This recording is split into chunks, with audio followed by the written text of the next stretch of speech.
అందుకే మహాశివరాత్రి నాడు నిర్వహించేవి ఏవి అంటే ప్రధానంగా రెండిటిని చేస్తారు. ఒకటి ఉపవాసం, రెండవది జాగరణం. ఈ రెండూ చెయ్యడంలోనే శివపూజ అంతర్లీనంగా ఉంటుంది. ఉపవాసము అన్న మాటకు అర్థం ఏమిటంటే, ఉప అంటే సమీపమునందు, వాసము అంటే ఉండుట. దేనికి సమీపమునందు ఉండుట అంటే భగవంతునకు సమీపమునందుండుట.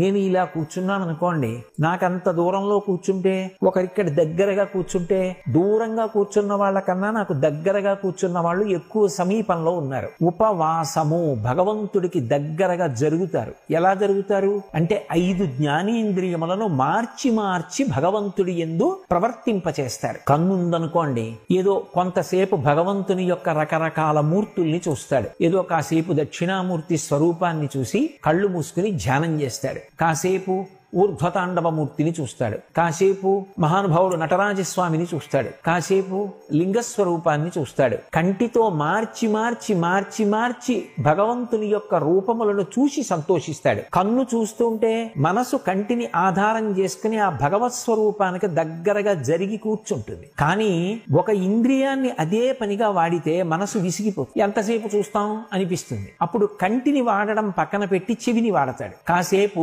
భజన వింటాడు, కాసేపు స్తోత్రం వింటాడు, కాసేపు ఏదో పురాణ ప్రవచనం వింటాడు. కొంతసేపటికి చెవిని వాడగా వాడగా మనసు బడలిపోతుంది. అప్పుడు నాలుకని వాడతాడు. నాలుకని వాడడం అంటే తినడం కోసమని కాదు, ఏదో శ్రీరామ నీనామం ఎంత రుచిరా, ఎంత రుచి, ఎంత రుచి, ఎంత రుచిరా అన్నట్టుగా భగవంతుని యొక్క నామాన్ని పలుకుతాడు. ఆ శంకరుని మీద ఉండేటటువంటి స్తోత్రములను చదువుతాడు. కాసేపు భజన చేస్తాడు. కాసేపు భగవంతుని యొక్క గీతములను ఆలాపనం చేస్తాడు. సంతోషపడతాడు. మళ్ళీ విసుగెత్తుతాడు. మళ్ళీ ఆ నోటిని పక్కన పెట్టి ఇంకొక ఇంద్రియాన్ని స్వీకరిస్తాడు. ఇప్పుడు ఏదో ఆ కన్ను అయిపోయింది, చెవి అయిపోయింది, ముక్కు. ఆ ముక్కుని ఆధారం చేసుకుంటాడు. భగవంతుని యొక్క శేషం తీసుకొస్తాడు. ఇదిగో ఇది ఈశ్వరుడి పాదముల మీద పెట్టి తీసినటువంటి నిర్మాల్యం. కళ్ళకద్దుకుని వాసన చూస్తాడు. తల మీద పెట్టుకుంటాడు. పొంగిపోతాడు. అలా ముక్కుని ఆధారం చేసుకుని భగవంతునికి దగ్గరగా జరుగుతాడు. మళ్ళీ ఇవన్నీ విసిగెత్తితే మళ్ళీ కంటిని మళ్ళీ తీసుకొస్తాడు. ఇలా ఇంద్రియములను మార్చి మార్చి మార్చి మార్చి భగవంతుడికి దగ్గరగా జరుగుతూ వెడతాడు. అలా జరగగా జరగగా జరగగా ఆయన యందే కరిగిపోతే భక్తి అంటారు. మీకు నేను ఒక ఉదాహరణ చెప్పాలి అంటే, పంచదార పట్టుకెళ్ళి నీళ్లల్లో వేసి తిప్పుతున్నాను అనుకోండి, కొంతసేపటికి ఇక పంచదార కనపడదు.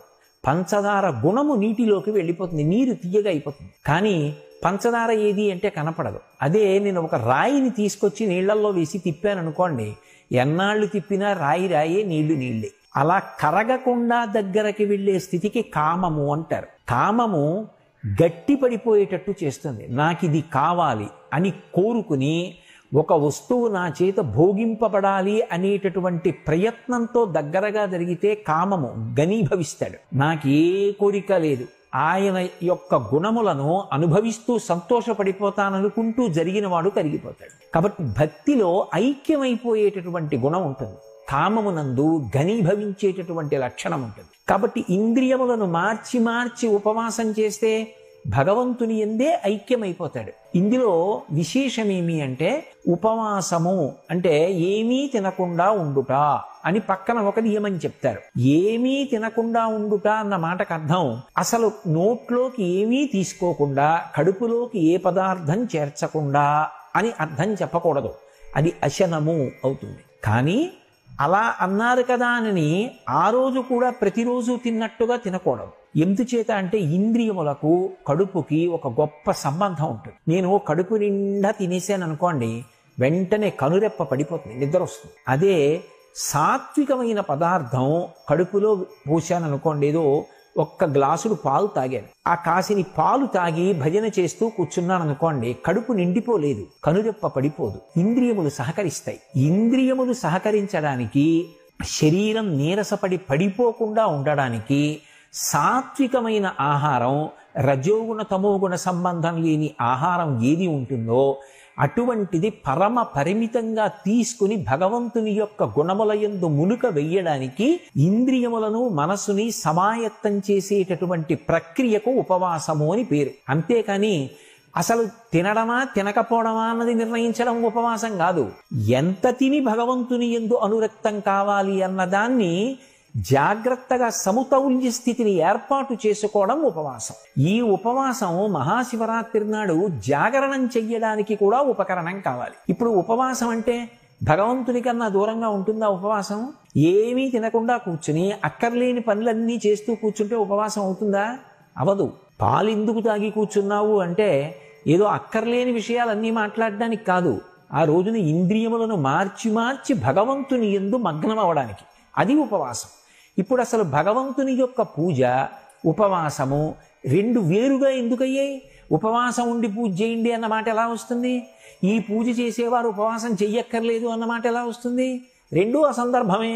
ఉపవాసమే పూజ, పూజయే ఉపవాసం. దాని కొరకు ఆహార నియంత్రణము అంతర్భాగము. రెండవది జాగరణము. ఇది 365 రోజులలో 364 రోజులు అన్వయం కాదు, ఒక్క మహాశివరాత్రి నాడే అన్వయం. ఆ రోజు రాత్రి జాగరణ చేస్తారు. జాగరణ అన్న మాటకు అర్థం ఏమిటంటే తమోగుణమునకు వశపడకుండా ఉండడం, అంటే నిద్రపోకుండుట.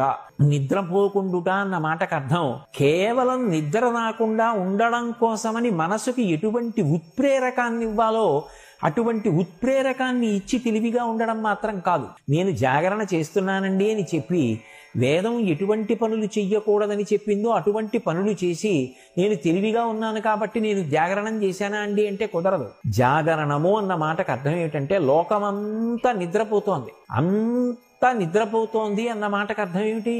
బడలికని తీర్చుకుంటున్నారు. అందరూ బాహ్య ప్రపంచంతో కానీ ఆత్మతో కానీ ఎరుకలేనటువంటి స్థితిలో పడి ఉండగా యోగి ఒక్కడు మాత్రం ఆత్మవిచారణ చేస్తూ ఉంటాడు. దానికి జాగరణం అని పేరు. భగవద్గీతలో చెప్పినట్టుగా యస్యాత్ జాగర్తి సంయమి అంటారు. సంయమి అంటే ఎప్పుడు అంతర్ముఖత్వాన్ని పొందినవాడు లోకమంతా నిద్రపోతున్న వేళ తాను తెలివిగా ఉన్నాడు అని గుర్తు. అంటే తాను అజ్ఞానమునకు వశపడలేదు. అంటే ఆ రాత్రి తెలివిగా ఉండుట అన్న మాటకు అర్థం ఏమిటంటే ఏ చీకటి ఉన్న వస్తువు తెలియకుండా చేసిందో ఆ చీకటిలో తడువుకోకుండా చీకటిని పోగొట్టుకోవడానికి దీపము సహాయంగా తెచ్చుకొనుట. ఆ భగవంతుడి జ్ఞానము కలగాలి అంటే ఆత్మ అనేటటువంటిది తెలియబడాలి అంటే పుస్తకాలు చదువుకుంటే తెలియదు, భగవదనుగ్రహం చేత ఎరుకలోకి వస్తుంది. నేను ఆత్మ అన్నది అనుభూతిలోకి వస్తుంది. దానికి ఈశ్వరానుగ్రహం కావాలి. ఈశ్వరానుగ్రహం దేనివల్ల కలుగుతుంది? భక్తి చేత కలుగుతుంది. దీనికి ప్రమాణాన్ని అన్వయం చేసుకోవడానికి ఆ రోజు రాత్రంతా కూడా భజనలు చేసి అభిషేకాలు చేసి పూజలు చేసి మార్చి మార్చి ఇంద్రియాల్ని కర్మేంద్రియాల్ని భగవత్ కైంకర్యంలో ఉపయోగించి అసలు నిద్రరాని స్థితిలో నిలబడతాడు. బలవంతంగా నిద్రని నిగ్రహించడం కాదు, తెల్లవారిపోయిందే అన్నంతగా భగవత్ సేవలో గడిచిపోవాలి. ఇప్పుడు అలా గడిచిపోయింది అనుకోండి, దానిని జాగరణ అంటారు. అదే ఈశ్వరానుగ్రహానికి కారణమై జ్ఞానము ఏర్పడి నేను ఆత్మ అన్న అనుభవం అద్వైతానుభూతి యందు నిలబడడానికి కారణమవుతుంది. అప్పుడు అర్ధరాత్రి వేళ జ్యోతిర్లింగం ఆవిర్భవించింది అని అన్వయం. ఆ జ్యోతిర్లింగం వస్తే చీకట్లన్నీ కూడా పోయి, కాబట్టి జన్మానికొక్క శివరాత్రి అన్నారు. ఏ జన్మ అయినా సరే తరించడానికే కదా. అయినప్పుడు జన్మంలో ఏదో ఒక్క శివరాత్రి అయినా మహాశివరాత్రిని చేయకపోతే ఎలా తరిస్తావు? అసలు మహాశివరాత్రి నాడు ఉపవాసం చెయ్యండి, మహాశివరాత్రి నాడు జాగరణ చెయ్యండి. ఈ రెండు మాటలకి అర్థం అది. ఇప్పుడు ఈ రెండు చేసేటప్పుడు ఎవరికి ఎంత శక్తి ఉన్నదో అంత శక్తితోనే భక్తి ముడిపడుతుంది. నేను మీతో ఒక ఉదాహరణ చెప్పాలి అంటే, ఒక మధుమేహ వ్యాధిగ్రస్తుడు ఉన్నాడు. ఆయనకి కడుపులో ఏదో ఒక పదార్థం వేయకపోతే శరీరం పడిపోతుంది. ఇప్పుడు భగవంతుడు ఆయన ఏదైనా కాస్త సాత్వికమైన పదార్థమో పండు ముక్కో తిన్నాడు అనుకోండి, ఆయన ఉపవాసం భంగం అయిపోయిందండి, కాబట్టి ఆయనకి ఏ పుణ్యం రాదండి, ఆయన శివరాత్రి చెయ్యలేదండి అని నిర్ధారించకూడదు. ఆయన శరీరం నిలబడడానికి ఆయనకి అప్పుడు పండు ముక్క అవసరమైంది, ఆయన తిన్నాడు, దోషంలోకి రాదు. కానీ అవసరం లేకపోయినా కడుపు నిండా తినేస్తే దోషం. శరీరం నిలబెట్టుకోవడానికి ఎంత తినాలో అంత తినాలి. కాబట్టి అది ఎవరికి ఎంతవరకు అవసరమో అంతవరకు ఎవరి విచక్షణని బట్టి వాళ్ళు తీసుకుని భగవంతుని యొక్క గుణముల యందు మునుక వేసి ఈశ్వరుని యొక్క అనుగ్రహాన్ని ప్రోధి చేసుకోవడానికి కాలమునందు అత్యంత ఆనుకూల్యత పొందినటువంటి స్థితి కనుక మహాశివరాత్రి పరమ పుణ్యప్రదమైన కాలం.